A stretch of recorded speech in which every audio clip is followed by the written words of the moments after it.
Ces dernières semaines, les nouvelles qui me parviennent de Russie sont inquiétantes. Des émeutes raciales sans précédent ont éclaté à travers le pays. Je décide de me rendre en Carélie, à la frontière finlandaise. C'est ici que tout a commencé, dans la ville de Kondapaga. Une ville dont le nom résonne désormais sur tout le territoire comme l'exemple d'un laboratoire d'une Russie blanche. Une semaine après les émeutes, on me dit qu'ici il ne reste plus un seul étranger. Que s'est-il donc passé dans cette ville, devenue en quelques jours le symbole de la haine de l'autre? Mon chauffeur de taxi, Dima, 25 ans, était un des émeutiers. Un de ceux qui a mené la chasse aux étrangers. Il en est fier. Ici, avant, les gens vivaient dans la peur, surtout la nuit. On a bien fait de chasser les étrangers. On est vraiment mieux sans eux. Fin août, tout a commencé ici, au café Tchaïka, là où la jeunesse se rassemblait le samedi soir. Une bagarre éclate entre des Russes et des jeunes venus d'Azerbaïdjan et de Tchétchénie. 2 Russes meurent. Après ça, on est sorti dans la rue, on a tout cassé. Tous les magasins qui appartenaient aux étrangers. C'est ici que tout a commencé. Le pogrom. Un pogrom incroyable, c'était bien. Regardez, il ne reste plus rien. Il faut expulser tous les étrangers de la ville. Tous, jusqu'au dernier. On ne sera jamais au calme avec eux. La ville doit être à nous, les Russes.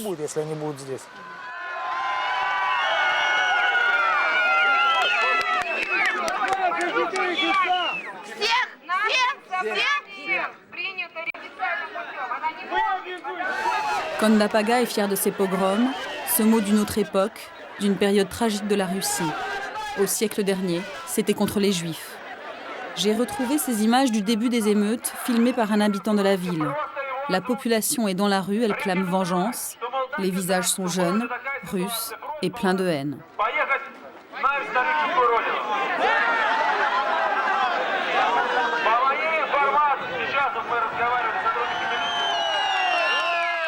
En tête du cortège de la haine, je découvre Alexandre Belov, le leader d'un mouvement ultranationaliste venu spécialement de Moscou avec ses troupes.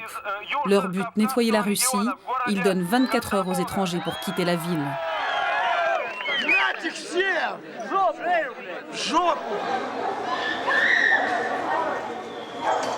Sur ces autres images filmées d'une fenêtre, j'assiste à la colère d'une ville devenue folle. Dès la fin du discours, la foule saccage tout sur son passage. Elle veut le départ de ceux qu'en Russie on appelle les culs noirs, ceux qui viennent d'Asie centrale et du Caucase.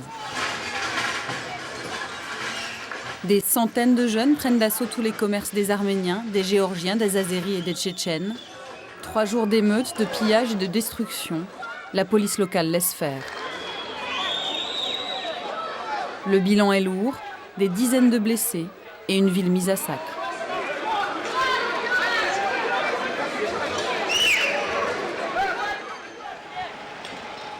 Retour au calme, les jeunes Russes devenus maîtres des lieux, parade. Toutes les familles d'immigrés qui habitaient là depuis parfois plusieurs générations doivent quitter la ville. Ils nous regardent comme des sauvages. Ils ne nous considèrent pas comme des êtres humains.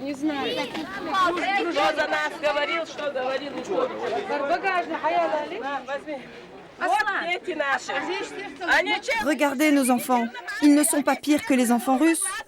On en a aussi des blonds aux yeux bleus.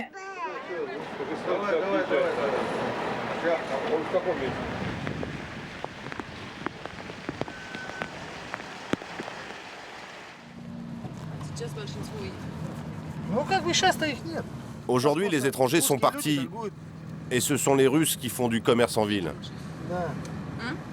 Il n'y a plus de culs noirs. Avant, ils se croyaient les maîtres ici. Maintenant, c'est fini. Ils ont peur de revenir. Dima me conduit au marché, où jusqu'aux émeutes, la majorité des vendeurs venaient d'Asie centrale. Ils sont presque tous partis. Tous ces endroits étaient tenus par des Tadjiks et des Tchétchènes. Voilà tout ce qu'il reste. Et vous avez peur? Non, on ne veut pas parler. Mais pourquoi? Ces images ne sont montrées qu'en France. On ne veut pas, on ne peut pas. Vous avez peur de quoi? Moi, je vais leur dire. Vous comprenez? Depuis les émeutes, avec tout ce qui s'est passé, on vit dans la peur. On n'en peut plus. On est tous terrorisés. Aujourd'hui, ces quelques vendeurs arméniens pensent eux aussi quitter la ville le plus vite possible. Sur le marché, désormais la place est aux Russes. On est vraiment mieux aujourd'hui. Nous étions envahis. Maintenant, quand je me balade, je me sens parmi les nôtres, les Slaves. Il n'y a plus que nous, les Russes.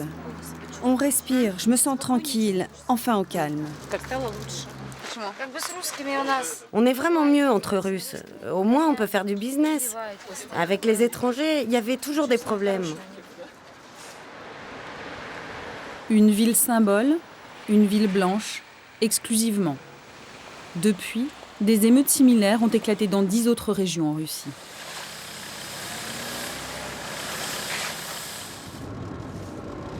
Je pars à la recherche de ceux qui ont fui la ville. J'apprends que certains d'entre eux se sont réfugiés à 150 km de là. Un lieu secret sous haute surveillance de la police. Certains habitants de Kondapaga ont menacé de retrouver les réfugiés où qu'ils soient et de se venger.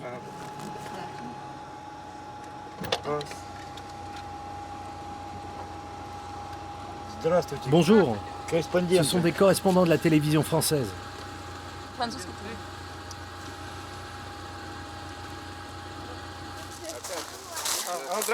Bonjour, comment ça va? Bonjour.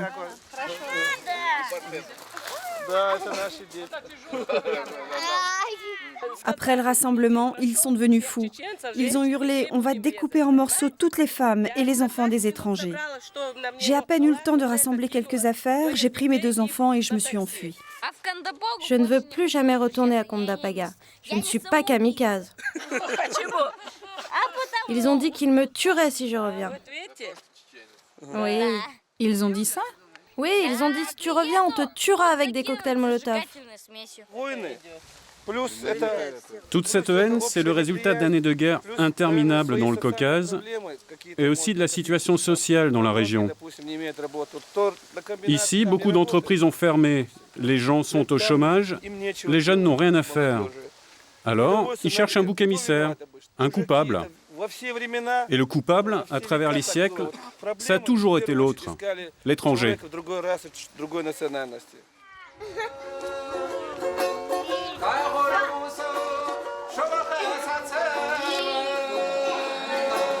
Ils sont 200 à vivre ici, essentiellement des femmes et des enfants. Aujourd'hui, ils n'ont nulle part où aller. Les autorités régionales ne leur ont proposé l'hébergement que pour quelques semaines. À l'approche de l'hiver, un exil intérieur dans une Russie qui les rejette.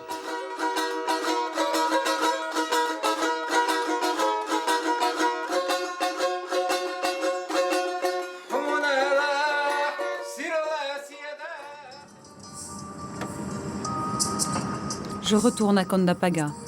Quelques jours après les émeutes, c'est toujours le couvre-feu en ville. Les autorités locales ont décrété un état d'urgence anti-étranger. Dima veut me faire rencontrer ses amis.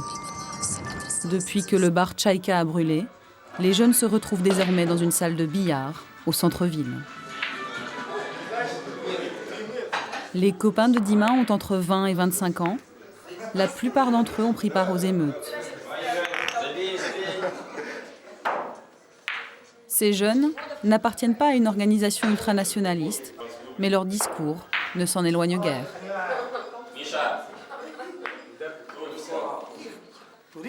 Tout ça, c'est à cause de leur religion. Ils sont musulmans. Ils sont capables de tuer n'importe qui, juste comme ça, pour un geste ou un mot de travers.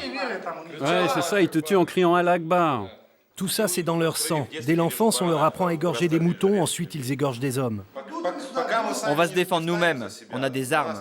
Et si l'État ne peut pas nous défendre, on prendra les choses en main. Oui, le peuple exige qu'on les déporte tous. Tous, jusqu'au dernier, c'est la seule solution. Moi, si j'étais gouverneur de Carélie, eh bien, je ferais des villes fermées. Chaque ville serait entourée par des postes de contrôle qui vérifieraient la nationalité, l'identité de ceux qui rentrent.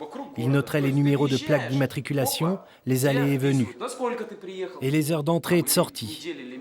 Une ville fermée, c'est ce qu'il y a de mieux, comme à l'époque de l'Union soviétique.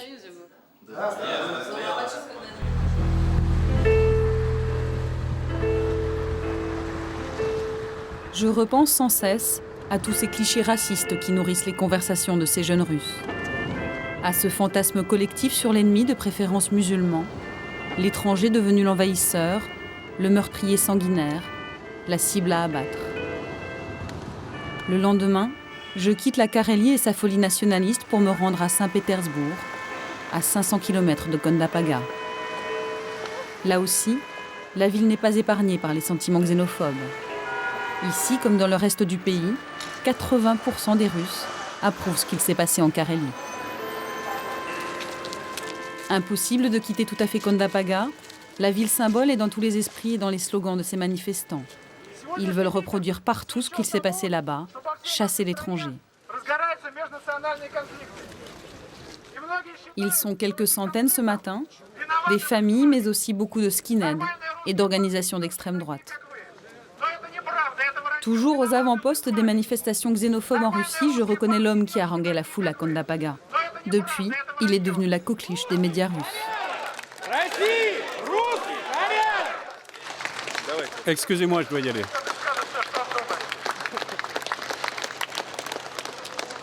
Alexandre Belov est venu tout spécialement de Moscou pour vous parler. Cela fait du bien de voir de vrais Russes, des blonds aux yeux bleus. Il faut aujourd'hui qu'on leur montre ce qu'est la grande unité nationale russe. Il faut que l'on crée des comités de patriotes à travers le pays, en Sibérie, dans le Grand Nord, à Moscou, Saint-Pétersbourg, partout. Je vous dis que le chemin de la victoire est devant nous. Nous allons prendre le pouvoir en Russie. Gloire à la Russie! Gloire à la Russie!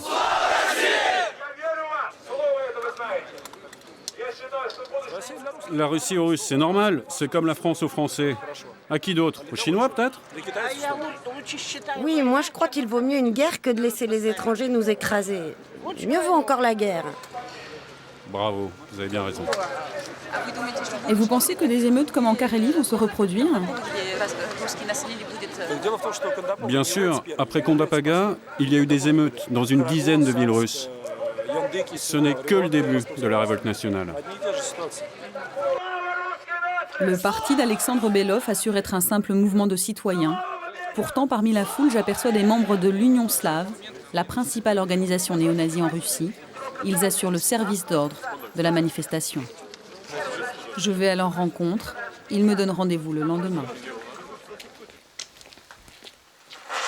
Nous avons rendez-vous dans un lieu secret, à 50 km de Saint-Pétersbourg, une base militaire désaffectée. C'est leur camp d'entraînement.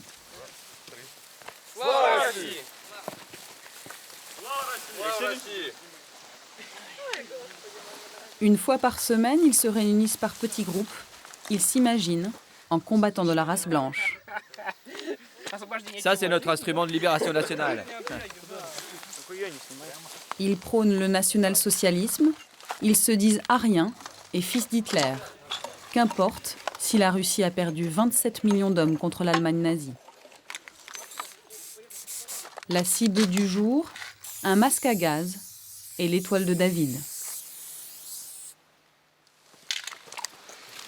L'Union slave revendique 10 000 membres, en général des jeunes au chômage ou issus des classes pauvres. Ces jeunes se vantent d'avoir des soutiens au Kremlin, au FSB, l'ancien KGB, ainsi qu'au sein de la police. Ils ont des armes et auraient été entraînés par d'anciens spetsnaz, les forces spéciales russes. Des gens haut placés nous soutiennent. Lorsque nous serons enfin au Kremlin, eh bien nous, les troupes de l'Union slave, nous serons chargés de contrôler les villes à travers le territoire russe. Et pour cela, il est impératif de savoir utiliser des armes. Oui, nous sommes prêts à prendre les armes pour défendre nos intérêts, ceux de notre peuple et de notre terre. Tous ceux qui ne sont pas de race blanche sont à éliminer. Nous avons notre peuple, notre race, et nous défendons ses intérêts. Si l'État n'est pas capable de le faire, nous le ferons nous-mêmes, nous les Russes. On en a les moyens. Et ce qui s'est passé en Carélie montre que le peuple soutient notre cause.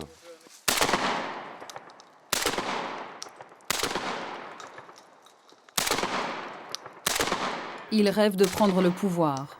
En attendant, les combattants de l'Union slave jouent à la guerre. Après les séances de tir, il y a l'anéantissement de l'ennemi. Apprendre à égorger ou tuer à main nue.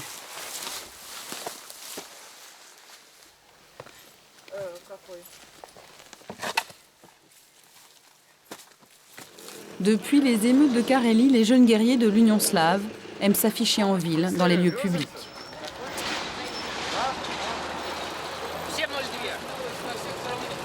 Ils paradent, sûrs de leur impunité et d'une popularité croissante. En Russie, ces groupes de jeunes qui portent des insignes néo-nazis ne choquent plus personne. Et de plus en plus de Russes osent exprimer ouvertement leur haine de l'autre.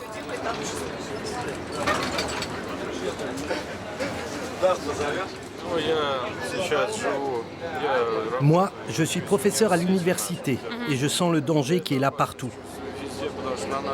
On nous agresse, nous les Russes, en permanence. Et qui nous agresse? Les gens d'Asie centrale, les Tziganes, les Tchétchènes. Ce que défendent ces jeunes de l'Union slave, la Russie aux Russes, je suis pour. Je soutiens leurs idées et beaucoup de gens en Russie aujourd'hui pensent comme moi, sans oser le dire. Vous avez vu ce qu'il s'est passé en Carélie? On nous envahit de partout. Alors bien sûr que je suis d'accord avec ces jeunes. Ricanement des jeunes néo-nazis à l'arrière de l'autobus. Un homme vient de monter. Il est originaire d'Ouzbékistan. Il sait bien qu'il n'a pas intérêt à s'approcher de nous. Il sait ce qu'il peut lui arriver. Il sait de quoi on est capable. Des gens comme lui, on les fait disparaître.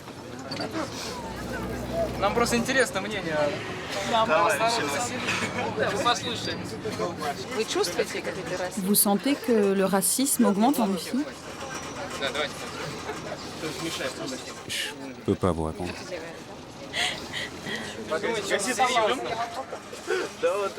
Un homme terrorisé au milieu de jeunes de 20 ans déterminés à nettoyer la Russie. Émigrés d'Asie centrale ou du Caucase, les victimes des commandos du racisme russe se comptent chaque année par dizaines. Quelques jours avant notre tournage, ils ont fait exploser une bombe sur un marché à Moscou. Bilan 10 morts et 40 blessés. La recette de l'explosif était sur leur site internet. Sur ces mêmes sites, l'Union slave appelle régulièrement au meurtre des non-russes.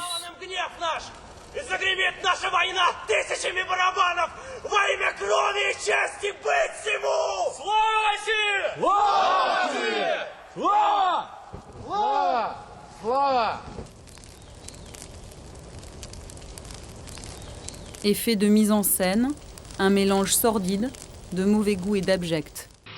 Comme ces images de pendaisons fictives contre les ennemis du peuple russe.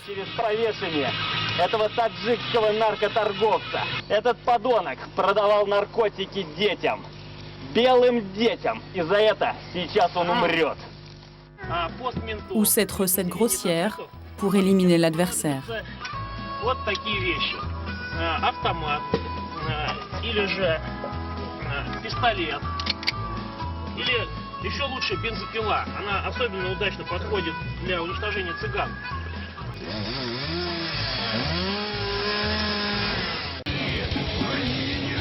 Sur ces sites sont aussi diffusées des images réelles de tabassage, de ratonnade et parfois même de meurtre. À l'image comme au son, une ultra-violence revendiquée comme la seule solution et qui gagne peu à peu toute la Russie. Après une vague sans précédent d'assassinats, Saint-Pétersbourg a été rebaptisée la capitale du fascisme en Europe. Je rencontre Yonos Sultunov, il vient du Tadjikistan. Sa petite fille Kourcheda a été tuée en plein jour par de jeunes skinheads. J'étais avec ma fille. Elle avait 8 ans et 4 mois. Et puis il y avait aussi mon neveu de 5 ans. On rentrait à la maison. Les enfants étaient à mes côtés. Ils jouaient, riaient comme le font les enfants. Et puis on est passé par là pour rentrer chez nous. C'est là qu'ils me sont tombés dessus. Ils m'ont roué de coups.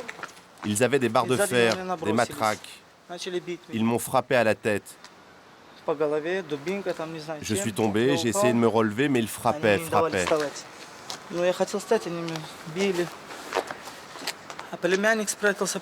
Mon neveu s'est caché sous la voiture. C'est là, celle qui est là. Et ma fille, ils l'ont tuée là-bas.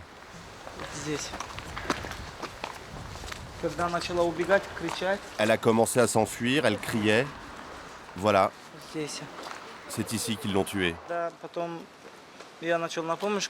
J'ai repris conscience. J'ai appelé à l'aide et les voisins ont accouru. On a ramassé le corps de ma fille, elle est morte dans mes bras.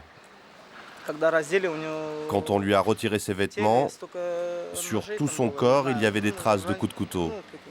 Ils l'ont massacré. « 11 coups de couteau contre une fillette de 8 ans.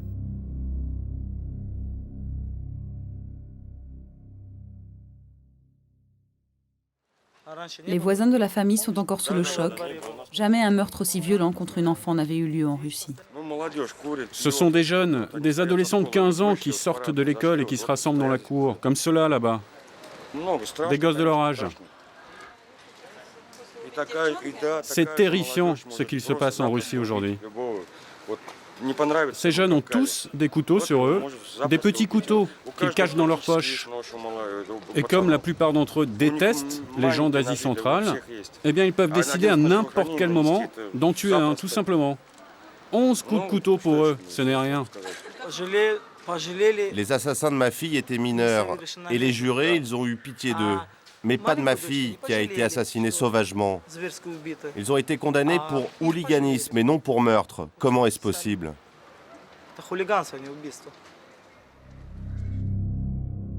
Les meurtriers de Kourcheda avaient entre 15 et 17 ans, des lycéens. L'un d'entre eux vivait dans la même cour que la famille Sultounov. Ils n'ont été condamnés qu'à 2 ans et demi de prison.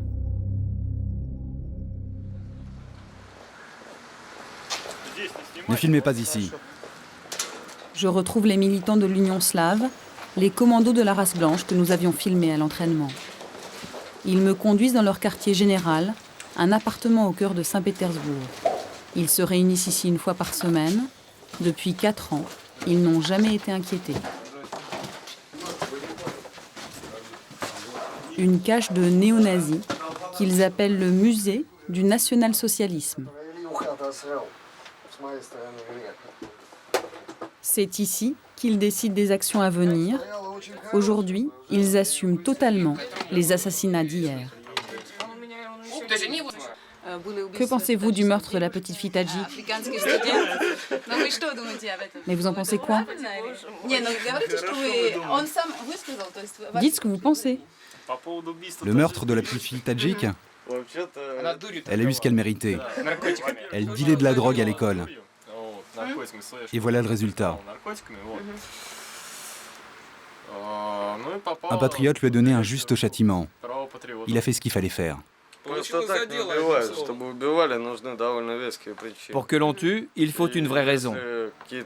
Là, c'est clair. Si quelqu'un d'une autre race bafoue nos lois, eh bien, il reçoit ce qu'il mérite. C'est comme ça. Et je ne peux qu'approuver ce meurtre.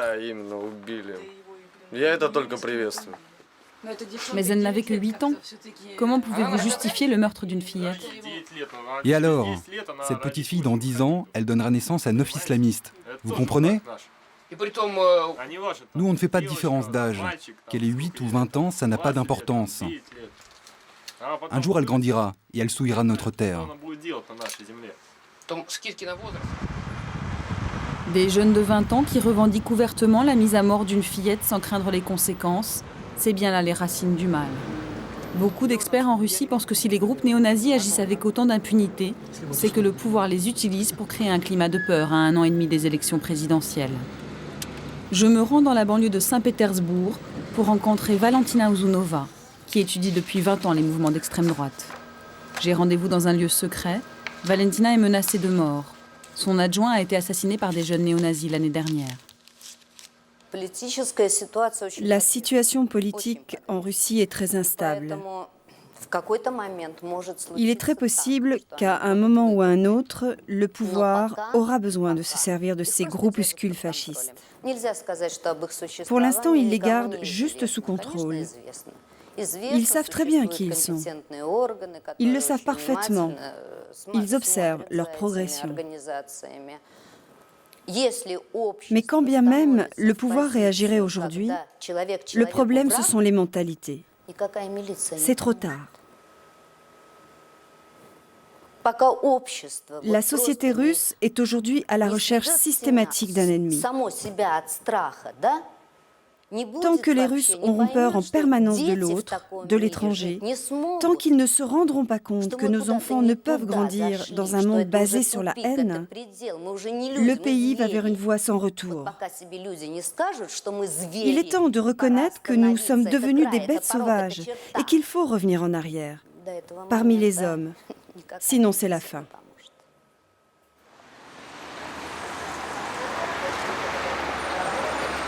Chronique d'une barbarie ordinaire. À Saint-Pétersbourg, après le meurtre de Kourcheda, plusieurs étudiants africains ont été la cible des groupuscules fascistes. Je vais à l'université de télécommunications, dans le cœur historique de la ville. Un institut où l'on retrouve des étudiants de plus de 30 nationalités. En avril dernier, un étudiant sénégalais, Lazare Samba, a été assassiné en pleine rue par un groupe de néo-nazis. Il était 5 h du matin, il sortait de boîte de nuit avec ses amis. Il a reçu une balle en pleine tête. Je retrouve Valentin et Michel, qui étaient avec lui ce soir-là. Samba, un jeune homme brillant qui terminait ses études d'ingénieur. Il vivait depuis 7 ans en Russie. Avec Valentin, ils avaient créé l'association des étudiants étrangers. Leur but, faciliter l'intégration et surtout le dialogue avec les Russes. Depuis la mort de Samba, les étudiants étrangers ont peur. La plupart viennent des anciens pays amis de l'ex-URSS. Pour eux, il est toujours plus facile d'obtenir des bourses en Russie qu'en Occident. À la sortie des cours, je retrouve Michel et ses amis, des Russes pour la plupart.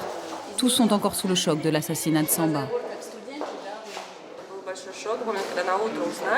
Quand on a appris la mort de Samba, on n'arrivait pas à y croire. On a appris ça à la télévision le soir et on s'est tous appelés.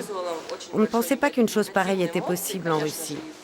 Qu'on puisse tuer un étudiant, juste comme ça. C'est vraiment terrifiant ce qui se passe ici.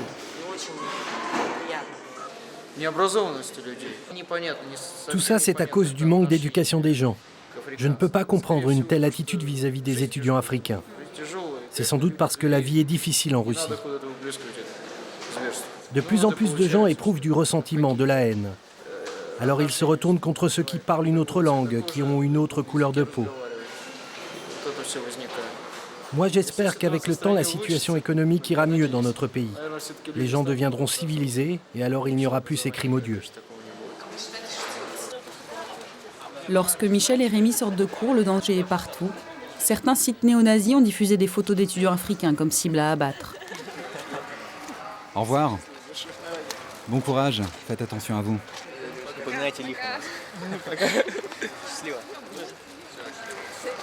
Tu peux raconter, ça c'est le moment où vous commencez à avoir peur, là, sortir de la fac? C'est le moment où on a fini. Voilà, ça a commencé. On va à la maison, ça a fini. Les attaques peuvent venir de partout, quoi. Donc là, actuellement, c'est déjà compliqué. Voilà, on va avec attention. On se demande quand on retournera chez nous, ben, on aura la psychose de marcher et regarder comme ça. Tu regardes à gauche, à droite, toujours comme ça, quoi. On a un ami qui plaisantait. Il dit quand tu sors, tu dis pas que je sors, tu dis que je vais tenter ma chance. Et tu vas tenter ta chance pour voir si tu reviens vivant ou pas. Sur le chemin pour rentrer au foyer qui se trouve à l'autre bout de la ville, Michel et Rémi croisent Anna et Lisa. Lisa était la petite amie de Samba. Ils comptaient se marier. Michel, tu as entendu ce que vient de me dire celui qui est passé? Il m'a dit « Fais attention au sida ». Qu'est-ce qu'il voulait dire? Il voulait dire à moi et ma copine, attention filles russes, ces Africains vont vous contaminer. Tu te rends compte? Ça m'arrivait tout le temps ce genre de réflexion avec Samba. Ce qui m'a fait le plus mal, c'est lorsqu'un jour, après nous être fait agresser par des jeunes dans la rue, on s'était enfui dans le métro. Et là, une femme est venue vers moi. Et elle m'a dit, des filles comme toi, il faudrait leur faire une opération pour qu'elles ne puissent pas avoir d'enfants. Je n'oublierai jamais ce jour-là.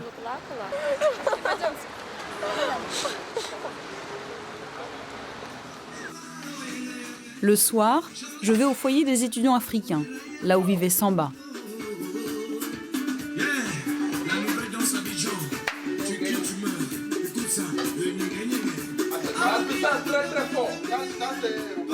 Ivoiriens, Sénégalais, Camerounais, le foyer est leur unique refuge.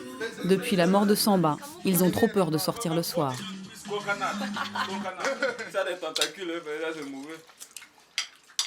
Quand tu es ici, tu as la sécurité, tout à 100%. Mais quand tu franchis la porte, quand tu sors, tu franchis la porte, bon, encore dans le couloir, bon, ça va, hein. Mais quand tu sors sur la route, là, c'est autre chose. À tes risques et périls. À tes risques et périls. Ici, chaque étranger se promène à son cercueil. C'est-à-dire que dehors, tu es sorti, tu ne sais pas si tu vas revenir chez toi. Hein. Sur la route, on peut t'accompagner en même temps à la morgue. Donc, quand on a de quoi manger, on mange bien, on cause bien, et puis bon. On boit le vin, tout ça. Le vin, pour savourer, ça veut dire que chaque jour que tu en vis, c'est la fête. C'est une fête. En fait, c'est comme ça. Moi, je sais pas. Comme j'ai toujours dit aux amis, en Russie, j'ai tout vu. Donc, je me sens déjà prêt à rentrer. J'ai vu le plus idiot de la rue qui m'a cassé la gueule. J'ai vu les policiers me taper dessus. J'ai vu des intellectuels m'appeler nègre. J'ai vu des professeurs se moquer de moi. J'ai vu des camarades au boulot se moquer de moi. Je ne crois pas que j'ai encore quelque chose à voir dans ce pays. Et c'est ce que nous on déploie en fait. C'est que chaque jour que tu es ici, chaque jour que tu sors dans la rue, c'est comme si tu venais d'arriver là et c'est comme si tu tombais du ciel. Parce que même nos camarades de classe, chaque jour qu'ils nous voient là, ils sont surpris. On n'a jamais compris cela. Un peuple est constamment surpris de t'avoir vu. Donc ce n'est pas du tout... C'est pas marrant tout ça. Solitude d'un foyer devenu comme une prison. Rêve de retour au pays. En quittant ce soir-là Michel, Valentin et Rémi, je pensais repartir le lendemain en France. Mais le matin de mon départ, j'apprends la mort d'un autre étudiant étranger. Un Indien, en dernière année de médecine, tué de 7 coups de couteau par des néo-nazis. Valentin, Michel et Rémi sont venus tout de suite, l'impression de vivre un cauchemar sans fin. Regardez, c'est son sang sur le trottoir. Ils l'ont traîné là. Ici, tu peux crier tant que tu veux, personne ne peut t'entendre. Ils l'ont tué, se sont enfuis sans que personne ne réagisse. Et hier soir, alors qu'on était là, autour du corps de notre ami sur le trottoir, eh bien tu sais ce qu'ils ont fait les étudiants russes ? Ils vivent au 4e, au 5e étage du foyer. Ils ont jeté des préservatifs usagés sur son corps. Des préservatifs usagés, tu te rends compte ? De là-haut? Oui, oui, du 5e. Voilà comment ils nous considèrent dans ce pays.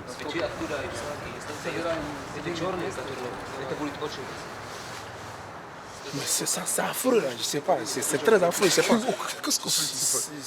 Moi, je me demande si peut-être que les ambassades qui sont représentées ici peuvent faire quelque chose. C'est-à-dire qu'il faut rapatrier tous les gars qui sont ici parce qu'il faut donner un signal fort à ce gouvernement-là. Bon, je sais pas quitter la Russie, c'est tout. Ils ont signé une coopération pour que les étudiants étrangers viennent ici se faire tuer. La solution, c'est de quitter la Russie. Il n'y a pas d'autre solution. Parce qu'il n'y a pas d'autre solution. Oui, parce qu'ils ne comprennent rien. Je pense qu'ils ne comprendront jamais rien. Voilà. Les Russes ne comprendront jamais rien.